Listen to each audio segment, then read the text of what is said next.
ಓಂ ಶಾಂತಿ. ಇಂದಿನ ದಿನಾಂಕ 17/8/2024. ಪ್ರಾರ್ಥ ಮುರುಳಿ ಬಾಪ್ತಾದ ಮಧುಬನ. ಮಧುರ ಮಕ್ಕಳೇ, ವಿನಾಶಿ ಶರೀರಗಳೊಂದಿಗೆ ಪ್ರೀತಿ ಮಾಡದೆ ಅವಿನಾಶಿ ತಂದೆಯೊಂದಿಗೆ ಪ್ರೀತಿಯನ್ನಿಡಿ. ಆಗ ಅಳುವುದರಿಂದ ಮುಕ್ತರಾಗುತ್ತೀರಿ. ಪ್ರಶ್ನೆ: ಅಸತ್ಯ ಪ್ರೀತಿ ಯಾವುದಾಗಿದೆ ಮತ್ತು ಅದರ ಪರಿಣಾಮವೇನಾಗುತ್ತದೆ? ಉತ್ತರ: ವಿನಾಶಿ ಶರೀರಗಳೊಂದಿಗೆ ಪ್ರೀತಿಯನ್ನಿಡುವುದು ಅಸತ್ಯವಾಗಿದೆ. ಯಾರು ವಿನಾಶಿ ವಸ್ತುಗಳೊಂದಿಗೆ ಮೋಹವನ್ನಿಟ್ಟುಕೊಳ್ಳುವರೋ ಅವರು ಅಳುತ್ತಾರೆ. ದೇಹಾಭಿಮಾನದ ಕಾರಣ ಅಳು ಬರುತ್ತದೆ. ಸತ್ಯಯುಗದಲ್ಲಿ ಎಲ್ಲರೂ ಆತ್ಮ ಅಭಿಮಾನಿಯಾಗಿರುತ್ತಾರೆ. ಆದ್ದರಿಂದ ಅಳುವುದೇ ಇಲ್ಲ. ಯಾರು ಅಳುವರೋ ಅವರು ಕಳೆದುಕೊಳ್ಳುತ್ತಾರೆ. ಈಗ ಅವಿನಾಶಿ ಮಕ್ಕಳಿಗೆ ಅವಿನಾಶಿ ತಂದೆಯ ಶಿಕ್ಷಣವು ಸಿಗುತ್ತದೆ. ದೇಹಿ ಅಭಿಮಾನಿಯಾಗಿ ಆಗ ಅಳುವುದರಿಂದ ಮುಕ್ತರಾಗುತ್ತೀರಿ. ಓಂ ಶಾಂತಿ. ಇದನ್ನಂತೂ ಮಕ್ಕಳೇ ತಿಳಿದುಕೊಂಡಿದ್ದೀರಿ. ಆತ್ಮವು ಅವಿನಾಶಿಯಾಗಿದೆ ಮತ್ತು ತಂದೆಯು ಅವಿನಾಶಿಯಾಗಿದ್ದಾರೆ. ಅಂದ ಮೇಲೆ ಯಾರನ್ನು ಪ್ರೀತಿ ಮಾಡಬೇಕು? ಅವಿನಾಶಿ ಆತ್ಮನನ್ನು. ಅವಿನಾಶಿಯನ್ನೇ ಪ್ರೀತಿ ಮಾಡಬೇಕಾಗಿದೆ. ವಿನಾಶಿ ಶರೀರವನ್ನೇಕೆ ಪ್ರೀತಿ ಮಾಡಬೇಕು? ಇಡೀ ಪ್ರಪಂಚವು ವಿನಾಶಿಯಾಗಿದೆ. ಪ್ರತಿಯೊಂದು ವಸ್ತು ವಿನಾಶಿಯಾಗಿದೆ. ಈ ಶರೀರವು ವಿನಾಶಿಯಾಗಿದೆ. ಆತ್ಮವು ಅವಿನಾಶಿಯಾಗಿದೆ. ಆತ್ಮದ ಪ್ರೀತಿಯು ಅವಿನಾಶಿಯಾಗಿರುತ್ತದೆ. ಆತ್ಮವೆಂದು ಸಾಯುವುದಿಲ್ಲ. ಅದಕ್ಕೆ ಸತ್ಯವೆಂದು ಹೇಳಲಾಗುತ್ತದೆ. ತಂದೆಯು ತಿಳಿಸುತ್ತಾರೆ, ನೀವು ಅಸತ್ಯವಾಗಿ ಬಿಟ್ಟಿದ್ದೀರಿ. ವಾಸ್ತವದಲ್ಲಿ ಅವಿನಾಶಿಯ ಜೊತೆ ಅವಿನಾಶಿ ಪ್ರೀತಿ ಇರಬೇಕು. ನಿಮಗೆ ವಿನಾಶಿ ಶರೀರದ ಜೊತೆ ಪ್ರೀತಿಯುಂಟಾಗಿ ಬಿಟ್ಟಿದೆ. ಆದ್ದರಿಂದ ಅಳಬೇಕಾಗುತ್ತದೆ. ಅವಿನಾಶಿಯ ಜೊತೆ ಪ್ರೀತಿ ಇಲ್ಲ. ವಿನಾಶಿಯ ಜೊತೆ ಪ್ರೀತಿ ಇರುವುದರಿಂದ ಅಳಬೇಕಾಗುತ್ತದೆ. ಈಗ ನೀವು ತಮ್ಮನ್ನು ಅವಿನಾಶಿ ಆತ್ಮವೆಂದು ತಿಳಿಯುತ್ತೀರಿ. ಆದ್ದರಿಂದ ಅಳುವ ಮಾತಿಲ್ಲ. ಏಕೆಂದರೆ ಆತ್ಮಾಭಿಮಾನಿಗಳಾಗುವುದರಿಂದ ಅಳಬೇಕಾಗುತ್ತದೆ. ವಿನಾಶಿ ಶರೀರದ ಹಿಂದೆ ಅಳುತ್ತಾರೆ. ಆತ್ಮವು ಸಾಯುವುದಿಲ್ಲವೆಂಬುದು ತಿಳಿದಿದೆ. ತಂದೆಯು ತಿಳಿಸುತ್ತಾರೆ, ತಮ್ಮನ್ನು ಆತ್ಮವೆಂದು ತಿಳಿಯಿರಿ. ನೀವು ಅವಿನಾಶಿ ತಂದೆಯ ಮಕ್ಕಳು. ಅವಿನಾಶಿ ಆತ್ಮರಾಗಿದ್ದೀರಿ. ನೀವು ಅಳುವ ಅವಶ್ಯಕತೆ ಇಲ್ಲ. ಆತ್ಮವು ಒಂದು ಶರೀರವನ್ನು ಬಿಟ್ಟು ಹೋಗಿ ಇನ್ನೊಂದು ಪಾತ್ರವನ್ನಭಿನಯಿಸುತ್ತದೆ. ಇದು ಆಟವಾಗಿದೆ. ನೀವು ಶರೀರದಲ್ಲಿ ಮಮತ್ವವನ್ನೇ ಇಟ್ಟುಕೊಳ್ಳುತ್ತೀರಿ. ದೇಹ ಸಹಿತ ದೇಹದ ಎಲ್ಲ ಸಂಬಂಧಗಳಿಂದ ಬುದ್ಧಿಯೋಗವನ್ನು ತೆಗೆಯಿರಿ. ತಮ್ಮನ್ನು ಅವಿನಾಶಿ ಆತ್ಮವೆಂದು ತಿಳಿಯಿರಿ. ಆತ್ಮವೆಂದು ಸಾಯುವುದಿಲ್ಲ. ಗಾಯನವು ಇದೆ. ಯಾರು ಅಳುತ್ತಾರೆಯೋ ಅವರು ಕಳೆದುಕೊಳ್ಳುತ್ತಾರೆ. ಆತ್ಮ ಅಭಿಮಾನಿಯಾಗುವುದರಿಂದಲೇ ಯೋಗ್ಯರಾಗಿ ಬಿಡುತ್ತೀರಿ. ಆದ್ದರಿಂದ ತಂದೆಯು ಬಂದು ದೇಹಾಭಿಮಾನಿಗಳಿಂದ ಆತ್ಮಾಭಿಮಾನಿಗಳನ್ನಾಗಿ ಮಾಡುತ್ತಾರೆ. ತಂದೆಯು ತಿಳಿಸುತ್ತಾರೆ, ನೀವು ಹೇಗೆ ಮರೆತು ಹೋಗಿದ್ದೀರಿ? ಆದ್ದರಿಂದಲೇ ಜನ್ಮ ಜನ್ಮಾಂತರ ನೀವು ಅಳಬೇಕಾಯಿತು. ಈಗ ಮತ್ತೆ ನಿಮಗೆ ಆತ್ಮಾಭಿಮಾನಿಯಾಗುವ ಶಿಕ್ಷಣವು ಸಿಗುತ್ತದೆ. ನೀವೆಂದು ಅಳುವುದೇ ಇಲ್ಲ. ಇದು ಅಳುವ ಪ್ರಪಂಚವಾಗಿದೆ. ಸತ್ಯಯುಗವು ನಗುವ ಪ್ರಪಂಚವಾಗಿದೆ. ಇದು ದುಃಖದ ಪ್ರಪಂಚ. ಅದು ಸುಖದ ಪ್ರಪಂಚವಾಗಿದೆ. ತಂದೆಯು ಬಹಳ ಚೆನ್ನಾಗಿ ಶಿಕ್ಷಣ ಕೊಡುತ್ತಾರೆ. ಅವಿನಾಶಿ ಮಕ್ಕಳಿಗೆ ಅವಿನಾಶಿ ತಂದೆಯ ಶಿಕ್ಷಣವೂ ಸಿಗುತ್ತದೆ.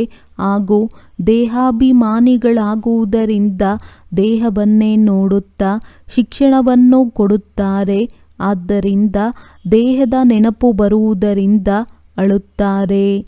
ಶರೀರ ಸಮಾಪ್ತಿಯಾಯಿತೆಂಬುದನ್ನು ನೋಡುತ್ತಾರೆ. ಮತ್ತೆ ಅದನ್ನೇ ನೆನಪು ಮಾಡುವುದರಿಂದ ಏನು ಲಾಭ? ಮಣ್ಣನ್ನು ನೆನಪು ಮಾಡಲಾಗುತ್ತದೆಯೇ? ಅವಿನಾಶಿ ವಸ್ತುವು ಹೋಗಿ ಇನ್ನೊಂದು ಶರೀರವನ್ನು ತೆಗೆದುಕೊಂಡಿತು. ಇದನ್ನಂತೂ ಮಕ್ಕಳು ತಿಳಿದುಕೊಂಡಿದ್ದೀರಿ. ಯಾರು ಒಳ್ಳೆಯ ಕರ್ಮ ಮಾಡುವರೋ ಅವರಿಗೆ ಮತ್ತೆ ಒಳ್ಳೆಯ ಶರೀರವೇ ಸಿಗುತ್ತದೆ. ಕೆಲವರಿಗೆ ಕೆಟ್ಟಿರುವ ರೋಗಿ ಶರೀರವೂ ಸಿಗುತ್ತದೆ. ಅದು ಕರ್ಮಗಳಿಗನುಸಾರವಾಗಿದೆ. ಒಳ್ಳೆಯ ಕರ್ಮ ಮಾಡಿದರೆ ಮೇಲೆ ಹೋಗಿಬಿಡುತ್ತಾರೆಂದಲ್ಲ. ಮೇಲೆ ಯಾರೂ ಹೋಗಲು ಸಾಧ್ಯವಿಲ್ಲ. ಒಳ್ಳೆಯ ಕರ್ಮ ಮಾಡಿದರೆ ಒಳ್ಳೆಯವರೆಂದು ಕರೆಸಿಕೊಳ್ಳುತ್ತಾರೆ. ಒಳ್ಳೆಯ ಜನ್ಮ ಸಿಗುತ್ತದೆ. ಆದರೂ ನಂತರ ಕೆಳಗಿಳಿಯಲೇ ಬೇಕಾಗಿದೆ. ನಿಮಗೆ ಗೊತ್ತಿದೆ ನಾವು ಹೇಗೆ ಮೇಲೇರುತ್ತೇವೆ. ಬಲೆ ಒಳ್ಳೆಯ ಕರ್ಮಗಳಿಂದ ಯಾರಾದರೂ ಮಹಾತ್ಮರಾಗುತ್ತಾರೆ. ಆದರೂ ಕಲೆಗಳು ಕಡಿಮೆಯಾಗುತ್ತಾ ಹೋಗುತ್ತದೆ. ಆದರೂ ತಂದೆಯೂ ತಿಳಿಸುತ್ತಾರೆ, ನಂತರವೂ ಈಶ್ವರನನ್ನು ನೆನಪು ಮಾಡಿ ಒಳ್ಳೆಯ ಕರ್ಮ ಮಾಡುತ್ತಾರೆಂದರೆ ಅವರಿಗೆ ಅಲ್ಪಕಾಲದ ಕ್ಷಣಭಂಗೂರ ಸುಖವನ್ನು ಕೊಡುತ್ತೇನೆ. ಆದರೂ ಏಣಿಯಂತೂ ಕೆಳಗಿಳಿಯಲೇ ಬೇಕಾಗಿದೆ. ಹೆಸರು ಬಲೆ ಒಳ್ಳೆಯದಿರಬಹುದು. ಇಲ್ಲಂತೂ ಮನುಷ್ಯರು ಒಳ್ಳೆಯ ಮತ್ತು ಕೆಟ್ಟ ಕರ್ಮಗಳನ್ನು ಅರಿತುಕೊಂಡಿಲ್ಲ. ರಿದ್ದಿ ಸಿದ್ಧಿಯವರಿಗೆ ಎಷ್ಟೊಂದು ಮಾನ್ಯತೆ ಕೊಡುತ್ತಾರೆ. ಅವರ ಹಿಂದೆ ಎಷ್ಟೊಂದು ಮನುಷ್ಯರು ಹುಚ್ಚರಾಗುತ್ತಾರೆ. ಎಲ್ಲವೂ ಅಜ್ಞಾನವಾಗಿದೆ. ತಿಳಿದುಕೊಳ್ಳಿ, ಯಾರಾದರೂ ಪರೋಕ್ಷವಾಗಿ ದಾನ ಪುಣ್ಯ ಮಾಡುತ್ತಾರೆ, ಧರ್ಮಶಾಲೆ ಆಸ್ಪತ್ರೆಗಳನ್ನು ಕಟ್ಟಿಸುತ್ತಾರೆಂದರೆ ನಂತರದ ಜನ್ಮದಲ್ಲಿ ಅದಕ್ಕೆ ಪ್ರತಿಫಲವು ಅವಶ್ಯವಾಗಿ ಸಿಗುತ್ತದೆ. ತಂದೆಯನ್ನು ನೆನಪು ಮಾಡುತ್ತಾರೆ, ಬಲೆ ನಿಂದನೆಯನ್ನೂ ಮಾಡುತ್ತಾರೆ. ಆದರೂ ಸಹ ಬಾಯಿಯಿಂದ ಭಗವಂತನ ಹೆಸರನ್ನು ಹೇಳುತ್ತಾರೆ. ಬಾಕಿ ಅಪರಿಚಿತರಾಗಿರುವ ಕಾರಣ ಏನನ್ನೂ ಅರಿತುಕೊಂಡಿಲ್ಲ. ಭಗವಂತನನ್ನು ನೆನಪು ಮಾಡಿ ರುದ್ರ ಪೂಜೆ ಮಾಡುತ್ತಾರೆ. ರುದ್ರನನ್ನು ಭಗವಂತನೆಂದು ತಿಳಿಯುತ್ತಾರೆ. ರುದ್ರ ಯಜ್ಞವನ್ನು ರಚಿಸುತ್ತಾರೆ. ಶಿವ ಅಥವಾ ರುದ್ರನ ಪೂಜೆ ಮಾಡುತ್ತಾರೆ. ತಂದೆಯು ತಿಳಿಸುತ್ತಾರೆ, ನನ್ನ ಪೂಜೆ ಮಾಡುತ್ತಾರೆ. ಆದರೆ ತಿಳುವಳಿಕೆ ಇಲ್ಲದೆ ಏನೇನೋ ಮಾಡುತ್ತಾರೆ, ಮಾಡಿಸುತ್ತಾರೆ. ಎಷ್ಟು ಜನ ಮನುಷ್ಯರೋ ಅಷ್ಟು ಗುರುಗಳಿರುತ್ತಾರೆ. ವೃಕ್ಷದಲ್ಲಿ ಹೊಸ ಹೊಸ ಎಲೆಗಳು, ರೆಂಬೆ ಕೊಂಬೆಗಳು ಬರುತ್ತವೆ ಎಂದರೆ ಅವು ಎಷ್ಟು ಶೋಭಿಸುತ್ತವೆ. ಅವು ಸತೋಗುಣಿಯಾಗಿರುವ ಕಾರಣ ಅವರ ಮಹಿಮೆಯಾಗುತ್ತದೆ. ತಂದೆಯು ತಿಳಿಸುತ್ತಾರೆ, ಇದು ವಿನಾಶಿ ವಸ್ತುಗಳನ್ನು ಪ್ರೀತಿ ಮಾಡುವ ಪ್ರಪಂಚವಾಗಿದೆ. ಯಾರ ಜೊತೆಯಾದರೂ ಬಹಳ ಪ್ರೀತಿ ಇರುತ್ತದೆ ಎಂದರೆ ಆ ಮೋಹದಲ್ಲಿ ಹುಚ್ಚರಾಗಿ ಬಿಡುತ್ತಾರೆ. ದೊಡ್ಡ ದೊಡ್ಡ ಸೇಟುಗಳು ಮೋಹಕ್ಕೆ ವಶರಾಗಿ ಹುಚ್ಚರಾಗಿ ಬಿಡುತ್ತಾರೆ. ಮಾತೆಯರಿಗೆ ಜ್ಞಾನವಿಲ್ಲದ ಕಾರಣ ವಿನಾಶಿ ಶರೀರದ ಹಿಂದೆ ವಿಧವೆಯರಾಗಿ ಎಷ್ಟೊಂದು ಅಳುತ್ತಾರೆ, ನೆನಪು ಮಾಡುತ್ತಿರುತ್ತಾರೆ. ಈಗ ತಮ್ಮನ್ನು ಆತ್ಮವೆಂದು ತಿಳಿದು ಆತ್ಮವೆಂದೇ ನೋಡುತ್ತೀರಿ. ಆದ್ದರಿಂದ ಸ್ವಲ್ಪವೂ ದುಃಖವಾಗುವುದಿಲ್ಲ. ವಿದ್ಯೆಯನ್ನು ಸಂಪಾದನೆಯ ಮೂಲವೆಂದು ಹೇಳಲಾಗುತ್ತದೆ. ವಿದ್ಯೆಯಲ್ಲಿ ಗುರಿ ಉದ್ದೇಶವೂ ಇರುತ್ತದೆ. ಆದರೆ ಅದು ಒಂದು ಜನ್ಮಕ್ಕಾಗಿ. ಸರಕಾರದಿಂದ ಸಂಬಳವೂ ಸಿಗುತ್ತದೆ. ಓದಿ ಉದ್ಯೋಗ ವ್ಯವಹಾರಗಳನ್ನು ಮಾಡುತ್ತಾರೆ, ಅದರಿಂದ ಹಣ ಇತ್ಯಾದಿ ಸಿಗುತ್ತದೆ. ಆದರೆ ಇಲ್ಲಂತೂ ಮಾತೇ ಹೊಸದಾಗಿದೆ. ನೀವು ಅವಿನಾಶಿ ಜ್ಞಾನರತ್ನಗಳಿಂದ ಜೋಳಿಗೆಯನ್ನು ಹೇಗೆ ತುಂಬಿಕೊಳ್ಳುತ್ತೀರಿ? ತಂದೆಯು ನಮಗೆ ಅವಿನಾಶಿ ಜ್ಞಾನದ ಖಜಾನೆಯನ್ನು ಕೊಡುತ್ತಾರೆಂದು ಆತ್ಮವು ತಿಳಿಯುತ್ತದೆ. ಭಗವಂತನು ಓದಿಸುತ್ತಾರೆಂದರೆ ಅವಶ್ಯವಾಗಿ ಭಗವಾನ್ ಭಗವತಿಯರನ್ನಾಗಿಯೇ ಮಾಡುತ್ತಾರೆ. ಅವಶ್ಯವಾಗಿ ಈ ಲಕ್ಷ್ಮೀ ನಾರಾಯಣರನ್ನು ಭಗವಾನ್ ಭಗವತಿ ಎಂದು ತಿಳಿಯುವುದು ತಪ್ಪಾಗಿದೆ. ಈಗ ನೀವು ಮಕ್ಕಳು ತಿಳಿದುಕೊಂಡಿದ್ದೀರಿ. ಓಹೋ, ಯಾವಾಗ ನಾವು ದೇಹಾಭಿಮಾನಿಗಳಾಗಿ ಬಿಡುತ್ತೇವೆಯೋ ಆಗ ನಮ್ಮ ಬುದ್ಧಿಯು ಎಷ್ಟೊಂದು ಕೆಳದರ್ಜೆಯದಾಗಿರುತ್ತದೆ. ಹೇಗೆ ಪ್ರಾಣಿಗಳ ಬುದ್ಧಿಯವರಾಗಿ ಬಿಡುತ್ತೇವೆ. ಪ್ರಾಣಿಗಳ ಸೇವೆಯಾದರೂ ಬಹಳ ಚೆನ್ನಾಗಿರುತ್ತದೆ. ಮನುಷ್ಯರದಂತೂ ಏನೂ ಇಲ್ಲ. ಸ್ಪರ್ಧೆಯ ಕುದುರೆಗಳನ್ನು ಎಷ್ಟು ಚೆನ್ನಾಗಿ ಸಂಭಾಲನೆ ಮಾಡುತ್ತಾರೆ. ಇಲ್ಲಿಯ ಮನುಷ್ಯರದನ್ನು ನೋಡಿ ಯಾವ ಗತಿಯಾಗಿದೆ. ನಾಯಿಯನ್ನು ಎಷ್ಟು ಚೆನ್ನಾಗಿ ಸಾಕುತ್ತಾರೆ, ನೇವೇರಿಸುತ್ತಿರುತ್ತಾರೆ, ಜೊತೆಯಲ್ಲಿ ಮಲಗಿಸಿಕೊಳ್ಳುತ್ತಾರೆ. ನೋಡಿ ಪ್ರಪಂಚದ ಸ್ಥಿತಿ ಏನಾಗಿ ಬಿಟ್ಟಿದೆ. ಸತ್ಯಯುಗದಲ್ಲಿ ಇಂತಹ ವ್ಯವಹಾರವಿರುವುದಿಲ್ಲ ಅಂದಾಗ ತಂದೆಯೂ ತಿಳಿಸುತ್ತಾರೆ, ಮಕ್ಕಳೇ, ನಿಮ್ಮನ್ನು ಮಾಯಾ ರಾವಣನು ಅಸತ್ಯವಂತರನ್ನಾಗಿ ಮಾಡಿಬಿಟ್ಟಿದ್ದಾನೆ. ಅಸತ್ಯ ರಾಜ್ಯವಾಗಿದೆಯಲ್ಲವೇ. ಮನುಷ್ಯರು ಅಸತ್ಯವಂತರಾದ್ದರಿಂದ ಇಡೀ ಪ್ರಪಂಚವು ಅಸತ್ಯವಾಗಿ ಬಿಡುತ್ತದೆ. ಸತ್ಯ ಮತ್ತು ಅಸತ್ಯ ಪ್ರಪಂಚದಲ್ಲಿ ನೋಡಿ ಎಷ್ಟು ಅಂತರವಿದೆ. ಕಲಿಯುಗದ ಸ್ಥಿತಿಯು ಏನಾಗಿದೆ.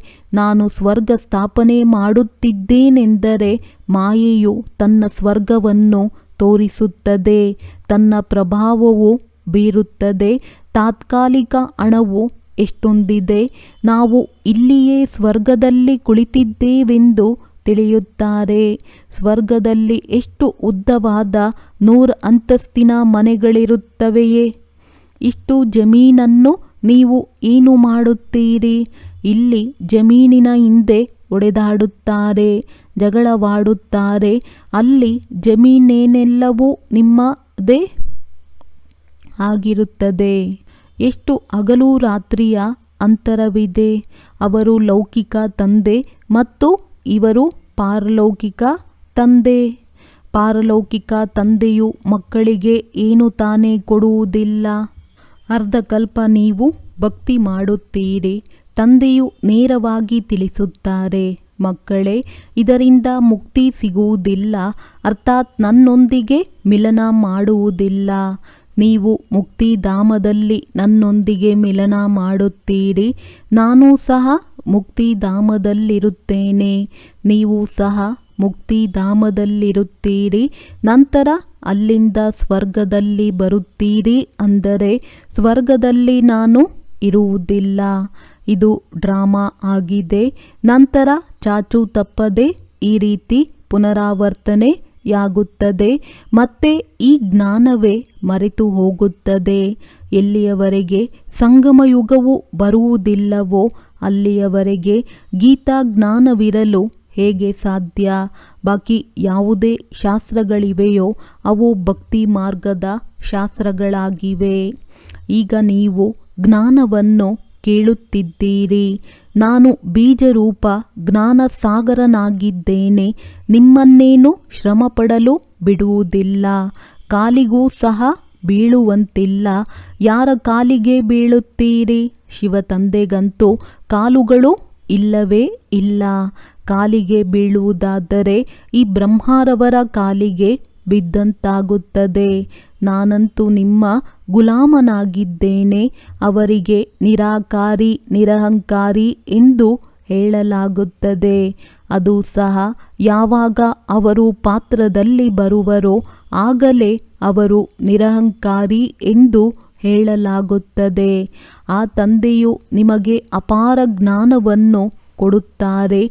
ಇದು ಅವಿನಾಶಿ ಜ್ಞಾನರತ್ನಗಳ ದಾನವಾಗಿದೆ. ಯಾರೆಷ್ಟು ಬೇಕಾದರೂ ಪಡೆಯಬಹುದು.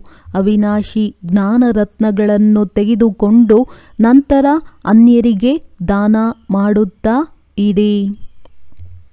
ಈ ರತ್ನಗಳಿಗಾಗಿಯೇ ಒಂದೊಂದು ರತ್ನವು ಲಕ್ಷಾಂತರ ರೂಪಾಯಿಗಳದೆಂದು ಹೇಳಲಾಗುತ್ತದೆ. ಹೆಜ್ಜೆ ಹೆಜ್ಜೆಯಲ್ಲಿ ಪದಮದಷ್ಟನ್ನು ಕೊಡುವವರು ಒಬ್ಬರೇ ತಂದೆಯಾಗಿದ್ದಾರೆ. ಸರ್ವೀಸಿನಲ್ಲಿ ಬಹಳ ಗಮನವಿರಬೇಕು. ನಿಮ್ಮ ಹೆಜ್ಜೆಯು ನೆನಪಿನ ಯಾತ್ರೆಯದ್ದಾಗಿದೆ. ಅದರಿಂದ ನೀವು ಅಮರರಾಗಿ ಬಿಡುತ್ತೀರಿ. ಸತ್ಯಯುಗದಲ್ಲಿ ಸಾಯುವ ಚಿಂತೆಯೇ ಇರುವುದಿಲ್ಲ. ಒಂದು ಶರೀರವನ್ನು ಬಿಟ್ಟು ಇನ್ನೊಂದು ತೆಗೆದುಕೊಳ್ಳುತ್ತಾರೆ. ಮೋಹಜೀತ ರಾಜನ ಕಥೆಯನ್ನು ಕೇಳಿರಬಹುದು. ಇದನ್ನಂತೂ ತಂದೆಯು ಕುಳಿತು ತಿಳಿಸುತ್ತಾರೆ. ಈಗ ನಿಮ್ಮನ್ನು ಆ ರೀತಿ ಮಾಡುತ್ತಾರೆ. ಇವು ಈಗಿನದೇ ಮಾತುಗಳಾಗಿವೆ. ರಕ್ಷಾಬಂಧನದ ಹಬ್ಬವನ್ನು ಆಚರಿಸುತ್ತಾರೆ. ಇದು ಯಾವಾಗಿನ ಸಂಕೇತವಾಗಿದೆ. ಪವಿತ್ರರಾಗಿ ಎಂದು ಭಗವಂತನು ಯಾವಾಗ ಹೇಳಿದರು? ಹೊಸ ಪ್ರಪಂಚ ಯಾವಾಗ, ಹಳೆಯ ಪ್ರಪಂಚವು ಯಾವಾಗ ಆಗುತ್ತದೆ ಎಂದು ಮನುಷ್ಯರಿಗೇನು ಗೊತ್ತಿದೆ? ಇದು ಸಹ ಯಾರಿಗೂ ಗೊತ್ತಿಲ್ಲ. ಇಷ್ಟಂತೂ ಹೇಳುತ್ತಾರೆ, ಇದು ಕಲಿಯುಗವಾಗಿದೆ. ಸತ್ಯಯುಗವಿತ್ತು, ಈಗಿಲ್ಲ. ಪುನರ್ಜನ್ಮವನ್ನು ನಂಬುತ್ತಾರೆ. 84 ಜನ್ಮಗಳೆಂದು ಹೇಳುತ್ತಾರೆ. ಅಂದ ಮೇಲೆ ಅವಶ್ಯವಾಗಿ ಪುನರ್ಜನ್ಮವಾಯಿತಲ್ಲವೇ? ನಿರಾಕಾರ ತಂದೆಯನ್ನು ಎಲ್ಲರೂ ನೆನಪು ಮಾಡುತ್ತಾರೆ. ಅವರು ಎಲ್ಲ ಆತ್ಮಗಳ ತಂದೆಯಾಗಿದ್ದಾರೆ. ಅವರೇ ಬಂದು ತಿಳಿಸುತ್ತಾರೆ. ದೇಹಧಾರಿ ತಂದೆಯಂತೂ ಅನೇಕರಿದ್ದಾರೆ. ಪ್ರಾಣಿಗಳು ಸಹ ತನ್ನ ಮರಿಗಳಿಗೆ ತಂದೆಯಾಗಿದೆ. ಪ್ರಾಣಿಗಳ ತಂದೆ ಎಂದು ಅವುಗಳಿಗೆ ಹೇಳುವುದಿಲ್ಲ. ಸತ್ಯಯುಗದಲ್ಲಿ ಯಾವುದೇ ಕೊಳಕು ವಸ್ತುಗಳಿರುವುದಿಲ್ಲ. ಎಂತಹ ಮನುಷ್ಯರೋ ಅಂತಹ ಉಪಕರಣಗಳಿರುತ್ತವೆ. ಅಲ್ಲಿ ಪಕ್ಷಿಗಳೂ ಸಹ ಬಹಳ ಸುಂದರವಾಗಿರುತ್ತವೆ. ಎಲ್ಲವೂ ಒಳ್ಳೊಳ್ಳೆಯ ವಸ್ತುಗಳಿರುತ್ತವೆ. ಅಲ್ಲಿ ಫಲವು ಬಹಳ ಸಿಹಿಯಾಗಿರುತ್ತದೆ. ನಂತರ ಅವೆಲ್ಲವೂ ಎಲ್ಲಿ ಹೊರಟು ಹೋಗುತ್ತದೆ? ಸಿಹಿ ಇದ್ದದ್ದು ಕಹಿಯು ಬಂದು ಬಿಡುತ್ತದೆ. ಕನಿಷ್ಠರಾಗಿ ಬಿಡುತ್ತಾರೆ. ಆದ್ದರಿಂದ ವಸ್ತುಗಳೂ ಸಹ ಕೆಳಮಟ್ಟದ್ದಾಗಿ ಬಿಡುತ್ತದೆ. ವಸ್ತುಗಳೂ ಸಹ ಕೆಳಮಟ್ಟದಾಗಿ ಬಿಡುತ್ತದೆ. ಸತ್ಯಯುಗವು ಸುಂದರವಾಗಿರುವುದರಿಂದ ಸುಂದರವಾಗಿರುವುದೇ ಸಿಗುತ್ತದೆ. ಕಲಿಯುಗದಲ್ಲಿ ಕಳಪೆಯ ವಸ್ತುಗಳಾಗಿವೆ. ಎಲ್ಲ ವಸ್ತುಗಳು ಸತೋ ರಜೋ ತಮೋದಿಂದ ಪಾರಾಗುತ್ತವೆ. ಇಲ್ಲಂತೂ ಯಾವುದೇ ಮಜಾ ಇಲ್ಲ. ಆತ್ಮವು ತಮೋ ಪ್ರಧಾನ, ಆದ್ದರಿಂದ ಶರೀರವು ತಮೋ ಪ್ರಧಾನವಾಗಿದೆ. ಈಗ ನೀವು ಮಕ್ಕಳಿಗೆ ಜ್ಞಾನವಿದೆ. ಅದೆಲ್ಲಿ? ಇದೆಲ್ಲಿ? ರಾತ್ರಿ ಹಗಲಿನ ಅಂತರವಿದೆ. ತಂದೆಯು ನಿಮ್ಮನ್ನು ಎಷ್ಟು ಶ್ರೇಷ್ಠರನ್ನಾಗಿ ಮಾಡುತ್ತಾರೆ. ಎಷ್ಟು ನೆನಪು ಮಾಡುವಿರೋ ಅಷ್ಟು ಆರೋಗ್ಯ, ಐಶ್ವರ್ಯ ಸಿಕ್ಕಿಬಿಡುತ್ತದೆ. ಮತ್ತೆ ಇನ್ನೇನು ಬೇಕು? 2 ವಸ್ತುಗಳಲ್ಲಿ ಯಾವುದಾದರೂ ಬಂದಿಲ್ಲದಿದ್ದರೂ ಸಹ ಸಂತೋಷವಿರುವುದಿಲ್ಲ. ತಿಳಿದುಕೊಳ್ಳಿ, ಆರೋಗ್ಯವಿದೆ, ಆದರೆ ಐಶ್ವರ್ಯವಿಲ್ಲವೆಂದರೆ ಏನು ಪ್ರಯೋಜನ? ಆಡುತ್ತಾರೆ. ಹಣವಿದ್ದರೆ ಮಜಾ ಮಾಡಿಕೊಂಡು ಬನ್ನಿ. ಮಕ್ಕಳು ತಿಳಿಯುತ್ತೀರಿ. ಭಾರತವು ಚಿನ್ನದ ಪಕ್ಷಿಯಾಗಿತ್ತು. ಈಗ ಚಿನ್ನವೆಲ್ಲಿದೆ? ಚಿನ್ನ, ಬೆಳ್ಳಿ, ತಾಮ್ರವು ಹೋಯಿತು. ಈಗಂತೂ ಕಾಗದವೇ ಕಾಗದವಿದೆ. ಕಾಗದವು ನೀರಿನಲ್ಲಿ ತೊಯ್ದು ಹೋದರೆ ಹಣವೆಲ್ಲಿಂದ ಸಿಗುತ್ತದೆ? ಚಿನ್ನವಂತೂ ಬಹಳ ಭಾರವಾಗಿರುತ್ತದೆ. ಅದು ಅಲ್ಲಿಯೇ ಬಿದ್ದಿರುತ್ತದೆ. ಬೆಂಕಿಯೂ ಸಹ ಚಿನ್ನವನ್ನು ಸುಡಲು ಸಾಧ್ಯವಿಲ್ಲ ಅಂದಾಗ ಇಲ್ಲಿ ಎಲ್ಲವೂ ದುಃಖದ ಮಾತುಗಳಾಗಿವೆ. ಸತ್ಯಯುಗದಲ್ಲಿ ಇವೆಲ್ಲ ಮಾತುಗಳಿರುವುದಿಲ್ಲ. ಈ ಸಮಯದಲ್ಲಿ ನಿಮಗೆ ಅಪಾರ ದುಃಖವಿದೆ. ಯಾವಾಗ ಅಪಾರ ದುಃಖವಿರುವುದೋ ಆಗಲೇ ತಂದೆಯೂ ಬರುತ್ತಾರೆ. ಮತ್ತೆ ನಾಳೆ ಅಪಾರ ಸುಖವಿರುತ್ತದೆ. ತಂದೆಯಂತೂ ಕಲ್ಪಕಲ್ಪವೂ ಬಂದು ಓದಿಸುತ್ತಾರೆ. ಇದೇನು ಹೊಸ ಮಾತಲ್ಲ. ಖುಷಿಯಲ್ಲಿರಬೇಕು. ಖುಷಿಯೇ ಖುಷಿ. ಇದು ಅಂತ್ಯದ ಮಾತಾಗಿದೆ. ಅತೀಂದ್ರಿಯ ಸುಖವನ್ನು ಗೋಪಿಯರೊಂದಿಗೆ ಕೇಳಿ. ಅಂತಿಮದಲ್ಲಿ ನೀವು ಬಹಳ ಚೆನ್ನಾಗಿ ಅರ್ಥ ಮಾಡಿಕೊಳ್ಳುತ್ತೀರಿ. ಸತ್ಯ ಶಾಂತಿ ಎಂದು ಯಾವುದಕ್ಕೆ ಹೇಳಲಾಗುತ್ತದೆ ಎಂಬುದನ್ನು ತಂದೆಯೇ ತಿಳಿಸುತ್ತಾರೆ. ನೀವು ತಂದೆಯಿಂದ ಶಾಂತಿಯ ಆಸ್ತಿಯನ್ನು ಪಡೆಯುತ್ತೀರಿ. ಅವರನ್ನು ಎಲ್ಲರೂ ನೆನಪು ಮಾಡುತ್ತಾರೆ. ತಂದೆಯು ಶಾಂತಿಯ ಸಾಗರನಾಗಿದ್ದಾರೆ. ತಿಳಿಸುತ್ತಾರೆ, ನನ್ನ ಬಳಿ ಯಾರು ಬರಲು ಸಾಧ್ಯ ಎಂದು. ಇಂತಿಂತಹ ಧರ್ಮದವರು ಇಂತಿಂತಹ ಸಮಯದಲ್ಲಿ ಬರುತ್ತಾರೆ. ಸ್ವರ್ಗದಲ್ಲಂತೂ ಬರಲು ಸಾಧ್ಯವಿಲ್ಲ. ಈಗ ಸಾಧು ಸಂತರ ಅನೇಕರಾಗಿ ಬಿಟ್ಟಿದ್ದಾರೆ. ಆದ್ದರಿಂದ ಅವರ ಮಹಿಮೆಯಾಗುತ್ತದೆ. ಪವಿತ್ರರಾಗಿದ್ದಾರೆಂದ ಮೇಲೆ ಅವಶ್ಯವಾಗಿ ಅವರ ಮಹಿಮೆಯೂ ಆಗಬೇಕು. ಈಗ ಮೇಲಿನಿಂದ ಹೊಸದಾಗಿ ಬಂದಿದ್ದಾರೆ, ಹೊಸದಾಗಿ ಇಳಿದಿದ್ದಾರೆ. ಅಳಬರದ್ದು ಇಷ್ಟು ಮಹಿಮೆಯಾಗುವುದಿಲ್ಲ. ಅವರಂತೂ ಸುಖವನ್ನು ಭೋಗಿಸಿ ತಮೋ ಪ್ರಧಾನತೆಯಲ್ಲಿ ಹೊರಟು ಹೋಗಿದ್ದಾರೆ. ಅನೇಕ ಗುರುಗಳು ಭಿನ್ನ ಭಿನ್ನ ಪ್ರಕಾರವಾಗಿ ತಯಾರಾಗುತ್ತಾ ಹೋಗುತ್ತಾರೆ. ಈ ಬೇಹದ್ದಿನ ವೃಕ್ಷವನ್ನು ಯಾರೂ ತಿಳಿದುಕೊಂಡಿಲ್ಲ. ತಂದೆಯು ತಿಳಿಸುತ್ತಾರೆ, ಎಷ್ಟು ವೃಕ್ಷವು ಹರಡುತ್ತದೆಯೋ ಅಷ್ಟು ಭಕ್ತಿಯ ಸಾಮಗ್ರಿ ಇದೆ. ಜ್ಞಾನ ಬೀಜವು ಎಷ್ಟು ಚಿಕ್ಕದಾಗಿದೆ. ಭಕ್ತಿಗೆ ಅರ್ಧಕಲ್ಪ ಹಿಡಿಸುತ್ತದೆ. ಈ ಜ್ಞಾನವಂತೂ ಕೇವಲ ಈ ಒಂದು ಜನ್ಮಕ್ಕಾಗಿ ಜ್ಞಾನವನ್ನು ಪ್ರಾಪ್ತಿ ಮಾಡಿಕೊಂಡು ನೀವು ಅರ್ಧಕಲ್ಪಕ್ಕಾಗಿ ಮಾಲೀಕರಾಗಿ ಬಿಡುತ್ತೀರಿ. ಭಕ್ತಿಯು ನಿಂತು ಹೋಗುತ್ತದೆ. ದಿನವೂ ಆರಂಭವಾಗುತ್ತದೆ. ಈಗ ನೀವು ಸದಾ ಕಾಲಕ್ಕಾಗಿ ಹರ್ಷಿತರಾಗುತ್ತೀರಿ. ಇದಕ್ಕೆ ಈಶ್ವರನ ಅವಿನಾಶಿ ಲಾಟರಿ ಎಂದು ಹೇಳಲಾಗುತ್ತದೆ. ಅದಕ್ಕಾಗಿ ಪುರುಷಾರ್ಥ ಮಾಡಬೇಕಾಗುತ್ತದೆ. ಈಶ್ವರಿಯ ಲಾಟರಿ ಮತ್ತು ಆಸುರಿ ಲಾಟರಿಯಲ್ಲಿ ಎಷ್ಟೊಂದು ಅಂತರವಿರುತ್ತದೆ. ಒಳ್ಳೆಯದು. ಮಧುರಾತಿ ಮಧುರ ಅಗಲಿ ಮರಳಿ ಸಿಕ್ಕಿರುವಂತಹ ಮಕ್ಕಳಿಗೆ ಪ್ರೀತಿಯ ಮಾತ್ಪಿತಾ ಬಾಪ್ ದಾದಾರವರ ನೆನಪು, ಪ್ರೀತಿ ಹಾಗೂ ಸುಪ್ರಭಾತ. ಆತ್ಮೀಯ ಮಕ್ಕಳಿಗೆ ಆತ್ಮೀಯ ತಂದೆಯ ನಮಸ್ತೆ.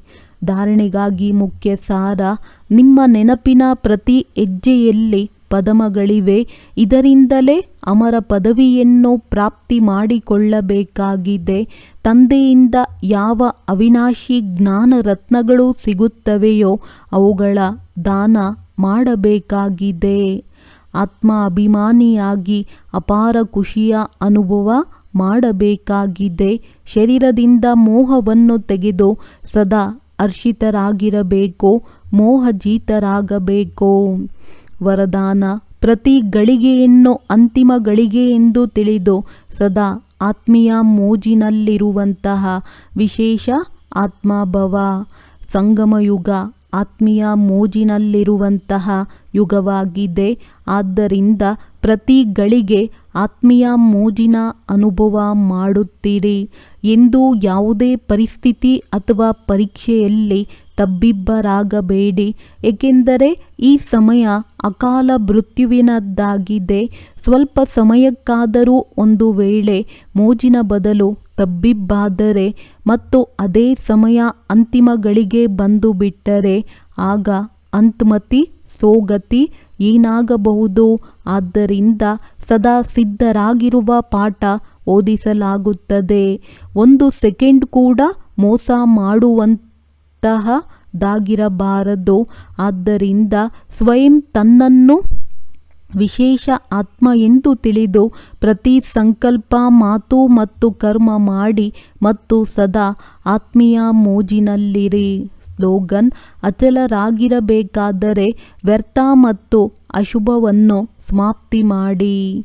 ಒಳ್ಳೆಯದು. ಓಂ ಶಾಂತಿ.